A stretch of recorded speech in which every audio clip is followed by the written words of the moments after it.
A new DPO, SP Zwakumo Richard, has been assigned to the division, a third of a unit from Pole 1956, a half unit from Pole 48, and tactical teams are with him.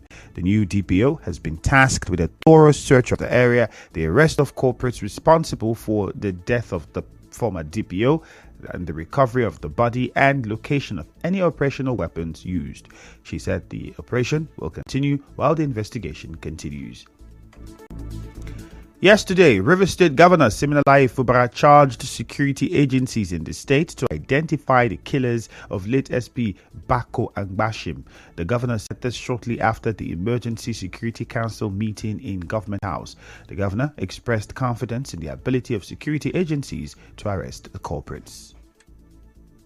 We will not rest until whoever that is responsible for this act brought to book. We have gone further to show our commitment on this particular issue by placing a bounty on the criminal and also suspended the traditional ruler of that locality. We must get him. Rivers State will never be a home for criminality. I believe that the caliber of men that are heading the security units of this state will do everything within their power to settle and resolve this matter as soon as possible. On Saturday, Governor Fubara placed a 100 million naira bounty on the criminal gang and said to be led by one Gift David Okbara Okpolowu, also known as General Tubaba. The governor also announced the indefinite suspension of Eze Igu Ako, the second of Ako Kingdom, Eze Cassidy Ikegbidi, for alleged acts of complicity in ceding control of his territory to suspects to freely operate.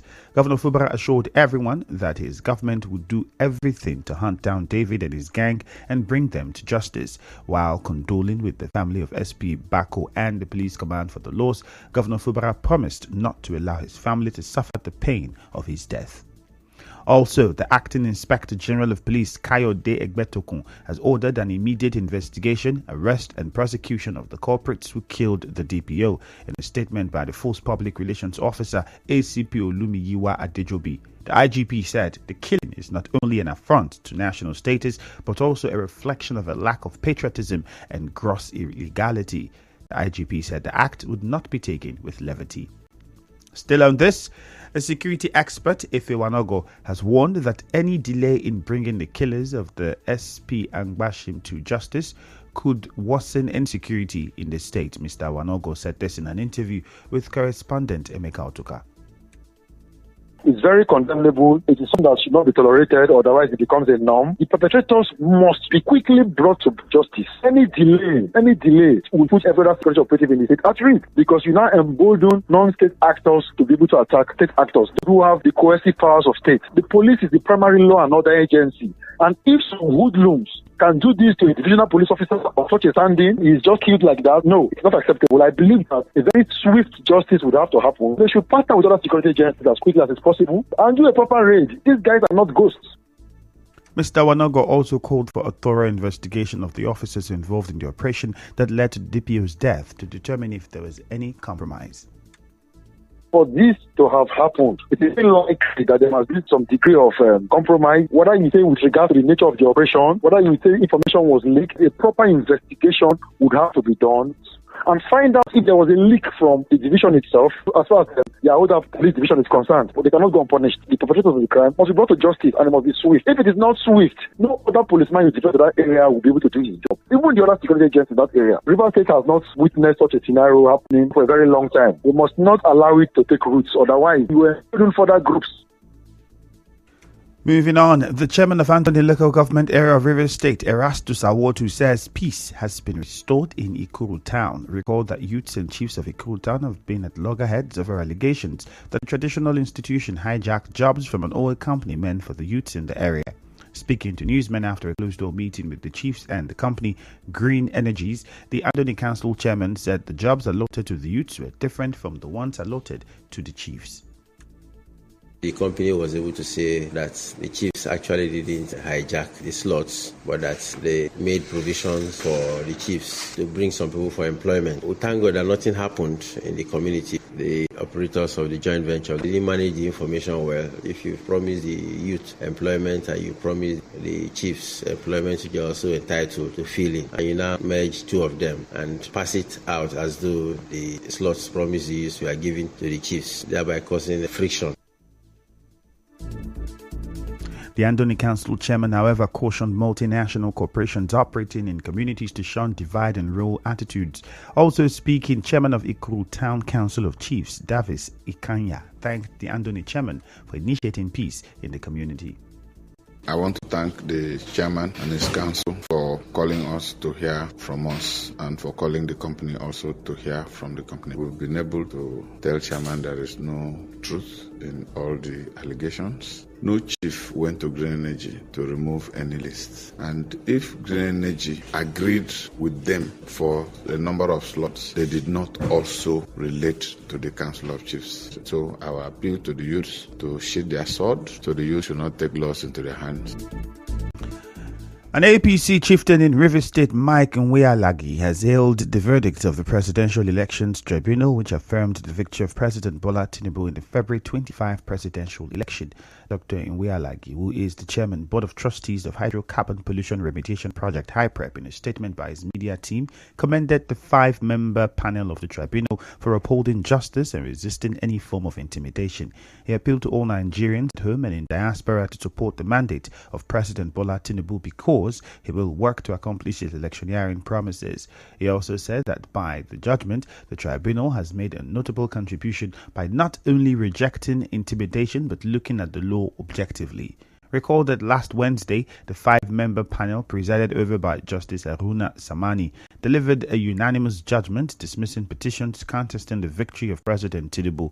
The PDP and its presidential candidate Atiku Abubakar, alongside his Labour Party counterpart Peter Obi, as well as the Allied People's Movement, had submitted petitions challenging President Tinubu's election victory under the APC. Still to come, tribunals to decide hundreds of cases as proceedings end this week. Stay tuned. Congratulations.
It is this morning. The State Commissioner for Education, Chinedu Umom, says the state government is making efforts to improve educational standards and provide free education for Rivers people. He made this known in an interview with correspondent Martha Okiri.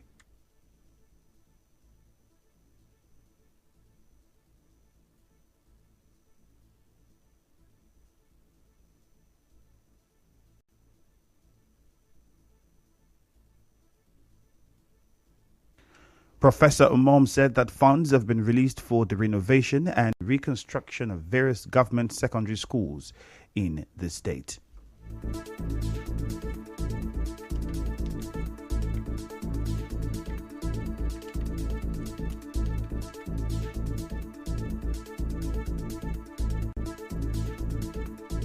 We have achieved 32% progress in the completion of the remodeling of government secondary school in Ahoda West local government.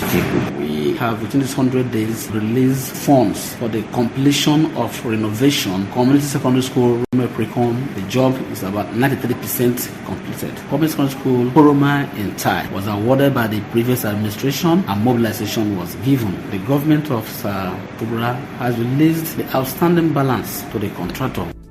The Education Commissioner said the administration hopes to digitalize the sector by creating a database to help in the identification of public school needs in the state.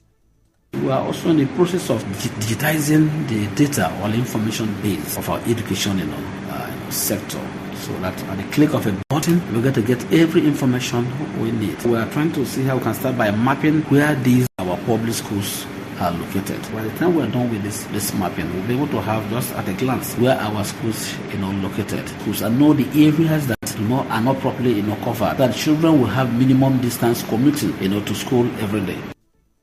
While appreciating various communities for making efforts to assist the government in the establishment of more schools and communities, Professor Umam said some schools will be upgraded to have senior secondary schools. Many schools have been upgraded. There are some schools that just stop at the junior secondary level. We have full junior secondary and senior secondary. Whereas some other communities that didn't even have any at all have given approval for some to begin the junior secondary. I must commend many communities for several efforts they have been making to complement the efforts of the government. Their initiative of building and donating some school buildings to enable the commencement or takeoff of at least the junior secondary school in their community. The Abua Odua local government area supporters and grassroots mobilizers of the former Accountant General of Rivers State, Goodlife Ben, also known as G-Ben, have commended Governor Siminalayi Fubara for what they described as his pragmatism in embarking on the Port Harcourt Ring Road project. A statement signed by the grassroots mobilizers of Pastor Goodlife Ben Eketu, thank you, Daniel Green Ukwe Ezukoye Ruben, is also commending the governor for working for the completion of Emo Junction Elok Asidia Odum Road project in Abolga, the promotion of primary healthcare workers and teachers, among others, in the state within 100 days in office. They thanked Governor Fubara for consolidating on the former governor Nyesom Wike's projects and urged him to maintain the standard.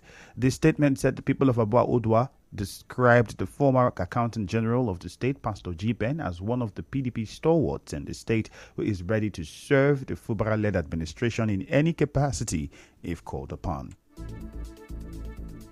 Rumolumeni Council of Chiefs have congratulated Governor Siminalayi Fubara on his 100 days in office, which kick-started with flagging off of projects. In a statement on their behalf, Eze Chinedu Inyeche hailed Governor Fubara for his achievements and developmental strides in the state. The statement urged the people of Rumolumeni to come out in their numbers to welcome the governor and his entourage to the commissioning of Ungbo Dohia Road in Rumolumeni Obiakbo local government area. Away from that, the National Assembly Election Petition Tribunals sitting in several states will end their proceedings this week. This is as they prepare to deliver judgments on about 400 election petitions. In other news, satellite television DSTV says it is offering a special package called the DSTV Prestige. A statement from DSTV said the special package has 1 year of non-stop premium entertainment, VVIP customer service, a limited edition gold decoder, and exclusive lifestyle benefits. The statement said subscribers will enjoy exclusive discounts from Swatch, Nike, Eco Hotel, Polo Luxury, MedPlus, Tommy Hilfiger, Adidas, and others. It said it is turning its focus to the world of luxury, where exclusivity reigns and customers seek more than just products to create unique and exclusive experiences. The statement also said that the DSTV Prestige is a true embodiment of special treatment. It urged those interested to visit dstv.com/prestige to sign up. And now we'll bring you news from around the world. Rescuers in Morocco have used their bare hands to dig for survivors more than 48 hours after a powerful earthquake claimed more than 2,000 lives. Mountain villages near the epicenter lie in ruins, and many local people are desperately awaiting help. The Moroccan government says it has accepted aid from 4 countries so far: Britain, Spain, Qatar, and the UAE.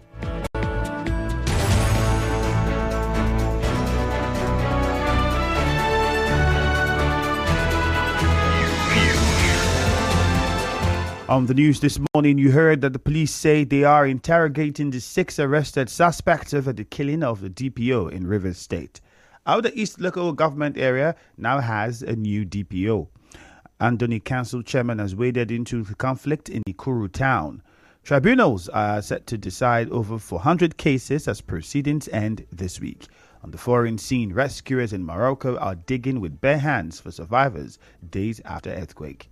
The news was edited by Choma Ezewanfo. Cloudy weather in Port Harcourt this morning. To reach the news team, send an SMS or WhatsApp 0808-721-7215. Peace is the path to the prosperity of a nation. Let peace reign. My name is Ifeemi Andrew. Good morning.